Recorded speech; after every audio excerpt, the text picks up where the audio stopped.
the message. What, are you going to scare them? You're going to scare them, absolutely. How are you going to scare the sheikhs? They wouldn't be there except for us. So what are you going to say? Them. We have soldiers in Saudi Arabia. They don't pay us for anything. How about the new thing with Libya? The Arab League, which is Saudi Arabia and others, they tell us to go and attack. They don't like Gaddafi.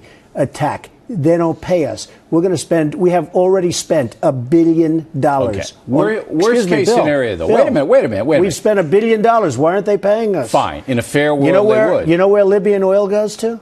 Yeah, Europe. No. Excuse me. It goes to China. China's their biggest customer. But a lot of Europe. You know where it doesn't go to? United States. Correct. Okay. But unintended consequences of you threatening the Chinese and OPEC.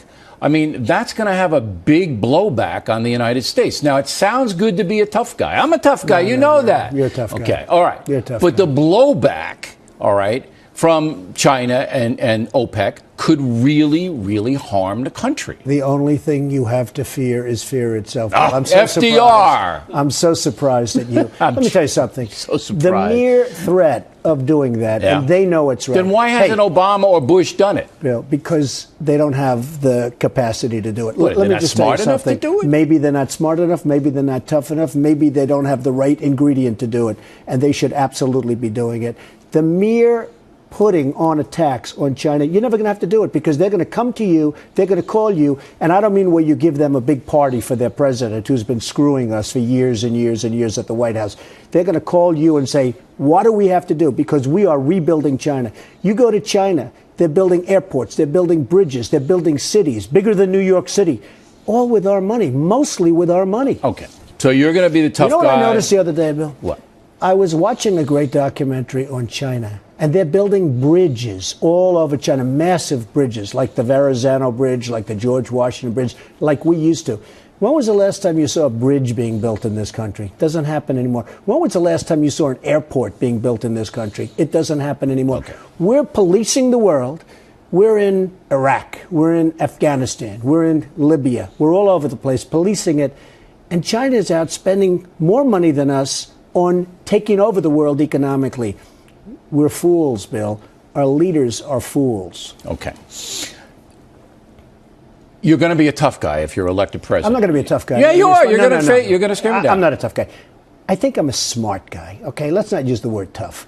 I know a lot of tough guys. Let me tell you. I know a lot of guys that think they're tough. They're not tough. Let's use the brain, not the toughness. We're going to be smart. Okay, but the confrontation is going to come across as tough. If what you do is what you say, that's a tough approach. You know that. That is a tough approach. I don't want to lose $300 billion a year to China when we can't afford to build schools for our children, when we can't afford to build highways, when we can't afford to build railways, when we can't afford to build bridges. I mean, I don't want to build Bill. It's very simple. I want money to be invested in jobs and in this country. I don't want to rebuild China. I want to rebuild the United States. All right. Obamacare, big program. It's a disaster. Why is it a disaster? Well, I'll tell you, I graduated from a great school, the Wharton School of Finance, and I have 6 friends, and they have companies. They are medium-sized and smaller companies, but they've always made a nice living. The smart guys always were smart guys. Of the 6, 3 of them recently told me they're going to have to close their companies because Obamacare is so expensive. Now, what do I know? All I know is these are really smart guys that operate mid-sized to small companies. They've always done a good job, employ lots of people, et cetera, et cetera. 3 of them are going to close their companies because of Obamacare. 3 of them are not happy about it, but they think they can get by. That's all I have to hear.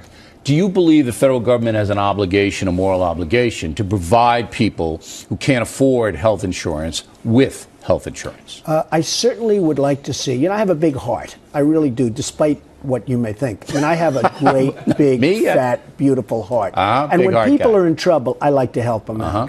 What I don't like seeing is South Korea. We have thousands of troops in South Korea. We're protecting them from North Korea. We're sending ships. We're doing everything. You know what happens? They give us nothing. Saudi Arabia, we're protecting them. Wait a minute. If we ever ran our country properly, then we'd have money to do that? We would have so much money, it would be coming out of your ears. But do we have a moral obligation to give people health care who can't afford it or just won't bother? We have a moral obligation to help people. I really believe that. I believe that strongly, and not everybody does. So there would be Trump care then? Well, it would be a form of much better. As an example, I have a big company. When I buy health insurance, I can't go across state lines to buy it. Yeah, you know that's why? obvious, right? Yeah, and I can make a better deal in New Jersey than I can in New York with a better company. So you'd get and yet free I competition. Can't go. Number one, anywhere in the United States has to be a strong company, but we should be able to go out and price it privately. I believe in the private, but I don't want to be stuck with one or two companies in New York. I should be able to go to Wisconsin. I should be able to go to Iowa. If I want to buy health care for my people, as long as it's a strong company, I should be able to bid it out. You would save so much money. But these brilliant politicians don't allow that to happen. We can't go across state lines. No, I know, you that's tell me crazy. why. All right. Well, that would be a big thing right there. One of the reasons the recession hit us so hard is because weasels on Wall Street ginned up these real estate derivatives. You're a real estate guy. Would you crack down on Wall Street? Would you have more regulations on these people, more rules they have to follow over there? I would not do that. You know, I grew up and I went to school with many of these people, and they're very smart. And you'll come up with rules and they find ways to go around the rules. So you let them do whatever they want? What you are doing, Bill, is you're making it so tough for our companies and our Wall Street people, let's use the word nicely, our Wall Street people to compete with the rest of the world, because you have guys in London, guys in Switzerland, guys in Hong Kong that are giving very, very good deals, and they don't have the kind of regulation that we have here. So I'm not a big regulation person. Okay, but you know, by the way, people find their ways around regulation, but very easily. These are super geniuses. But these guys hurt the economy with these derivatives. You know they did. Well, a lot of things hurt the economy. I think just as much as that was oil at $150 a barrel hurt the economy. To me, that's hurting the economy. The derivatives really doing. All right, now you have a situation where the unions, all right, are being attacked by some governors because the public service unions, tremendous perks. Okay. You use union labor. I do. What do you think about the unions? I have a great relationship with unions. I understand what's happening, let's say, in Wisconsin. I understand what's happening. Is Walker right in Wisconsin? I think that he is maybe right for his state. I think it doesn't necessarily apply to all states. You know, I've had a great relationship over the years with unions. We've had collective bargaining. I've become very wealthy. I've dealt with unions because, as you know, New York is largely unions. You're dealing with them. I have great friends that are in unions and heads of unions. So I haven't had the same difficulty and problem. But I think you have to do what's right for your area. I respect him. He's tough. Walker, he's unyielding, yes. He's unyielding.